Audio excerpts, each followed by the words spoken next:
JMM Congress के लोगों को जो है पैसा नहीं दूंगा।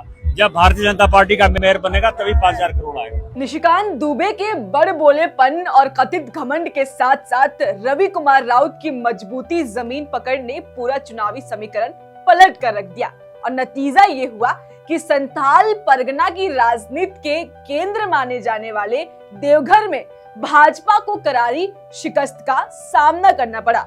भाजपा का अवैध गढ़ कहे जाने वाले देवघर नगर निगम में इस बार सियासी जमीन खिसक गई है। देवघर जिले के नगर निकाय चुनाव परिणामों ने राज्य की सत्ताधारी और विपक्षी दोनों ही पार्टियों के गणित को झकझोर दिया है।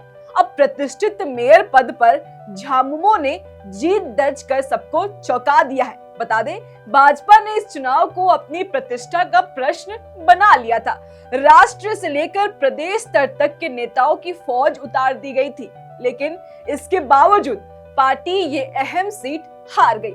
भाजपा के इस हार के पीछे गोड्डा सांसद निशिकांत दुबे का एक बयान भी बड़ा कारण माना जा रहा है। चुनावी रैली के दौरान उन्होंने कहा था कि जेएमएम और कांग्रेस के लोगों को पैसा नहीं दूंगा, जब भारतीय जनता पार्टी का मेयर ही बनेगी तभी 5,000 करोड़ दूंगा। इस बयान को झामुमो प्रत्याशी रवि कुमार राउत के समर्थकों ने चुनावी हथियार बना लिया। देवघर की आम जनता के बीच भी इस टिप्पणी को लेकर नाराजगी देखी गई। विरोधियों ने इसे अहंकार और भेदभाव से जोड़कर पेश किया, जिसका खामियाजा अब भाजपा को सीट गंवाकर भुगतना पड़ रहा है। भाजपा ने मेयर पद की अपनी समर्थित प्रत्याशी रीता चौरसिया के पक्ष में पूरी ताकत झोंक दी थी। बड़े नेताओं ने देवघर में डेरा डाला था।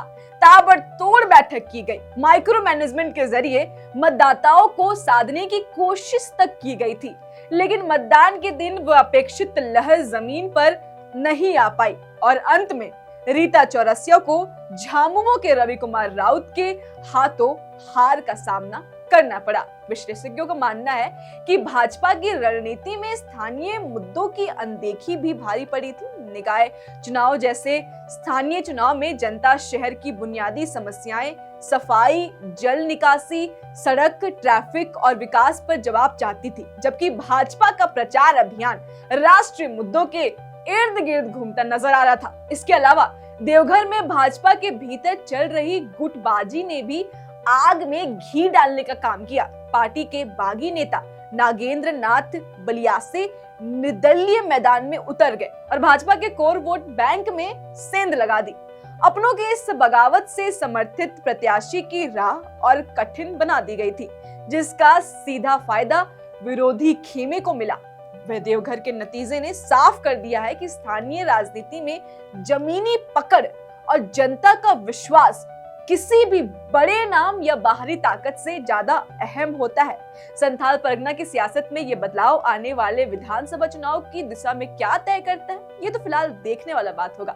लेकिन जिस तरीके से निशिकांत दुबे का ये बयान आता है और इस तरीके से जो देवघर कहा जाने वाला गढ़ बीजेपी के हाथ से फिलहाल तो छूट चुका है। फिलहाल हम भी आपसे आपकी राय जानना चाहते हैं। आप बता दें कि आपको क्या लगता है, बीजेपी का देवघर में नहीं जीत पाना कि क्या क्या कारण हो सकते हैं। फिलहाल इस खबर में इतना ही। ऐसी खबरों के लिए देखिए लोकतंत्र 19। मेरा नाम रितिका शर्मा है। तब तक जोहार रहेगा।